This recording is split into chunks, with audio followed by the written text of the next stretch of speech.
नमस्ते दोस्तों, स्वागत है आपका मेरे YouTube चैनल पर। आज का विषय है ईश्वर। मनुष्य ईश्वर की एक सुंदर रचना है।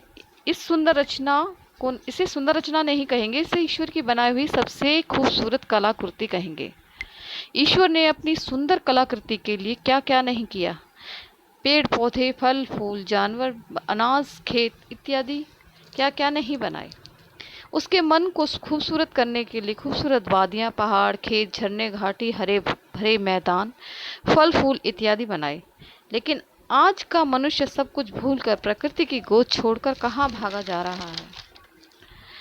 अपने मन की चिंताओं में खोया, अपने आप ही अपनी उधेड़ बुन में लगा हुआ, सोचता हुआ, माथे पर पड़े हुए बल, चेहरे पर पड़ती लकीरें बयां करती हैं कि उसके चिंतित मन को खोया खोया सा अपने आप में बुनबुनाता यह है आज का मनुष्य। हालांकि दूसरों को वह दिखाता है कि वह मस्त है, खुश है। सागर सा गहरा हृदय लिए जिसमें बहुत से विचार आते हैं, जाते हैं।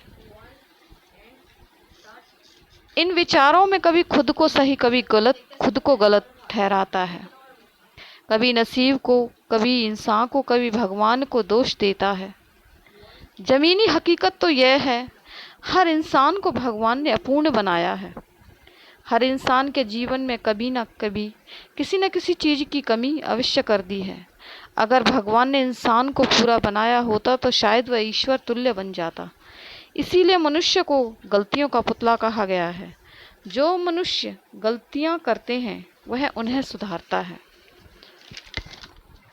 लेकिन किसी लेखक ने कहा है कि गलतियां बार बार करो और गलती की हुई गलतियों को दोबारा ना दोहराओ। एक सच्चा मनुष्य ईश्वर के बनाए रास्ते पर ही चलना चाहेगा, लेकिन कभी कभी सांसारिक कुचक्रों में फंसकर वह ईश्वर की बनाई पटरी से उतर जाता है। फिर भी इंसान को ईश्वर को नहीं भुलाना चाहिए, उसके बनाए रास्तों को नहीं भूलना चाहिए, क्योंकि आज ईश्वर की वजह से ही उसका वजूद है, उसका अस्तित्व है और उसके जीवन की खुशियाँ हैं। एक सच्चा मनुष्य अपने स्वभाव में परिवर्तन लाता है। शायद ईश्वर ने उसे इस जिम्मेदारियों को उठाने के लिए ही भेजा है। सच्चा मनुष्य सभी मनुष्यों में ईश्वर ही देखता है। वह सभी मनुष्यों का सम्मान करता है। एक अच्छा मनुष्य संसार के पीछे नहीं भागता, बल्कि ईश्वर के पीछे भागता है। और अब जो मनुष्य अपने दुख के लिए दूसरों को जिम्मेदार नहीं ठहराता, वह इसे ईश्वरीय प्रणाली समझकर खुशी पूर्वक अपनी जिम्मेदारियों का निर्वहन करता है। मनुष्य का जन्म लेने से पहले ईश्वर का दरबार लगता है। उसमें 2 प्रकार के बोर्ड टंगे रहते हैं। उस पर लिखा होता है सेवा करवानी है और सेवा करनी है। ईश्वर मनुष्य से पूछते हैं कि तुम्हें कौन सा जीवन चाहिए।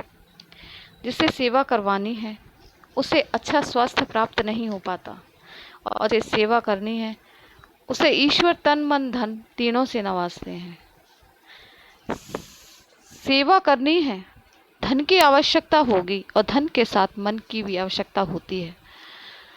जब धन मन दोनों ही साथ हैं तो अच्छे स्वास्थ्य की भी आवश्यकता होती है। सेवा करने वाले को ईश्वर तीनों चीज़ों से ही नवाजते हैं। लेकिन हम क्या सोचते हैं, विचार मन में क्या आते हैं कि सारी जिम्मेदारी भगवान ने हमारे हिस्से में ही क्यों लिख रखी है। शायद ये मेरा लेख युवा पीढ़ी को स्वार्थी और गैर जिम्मेदार होने से बचा सके। धन्यवाद दोस्तों। आपको मेरे ये विचार पसंद आए हों तो कृपया लाइक और सब्सक्राइब कीजिए।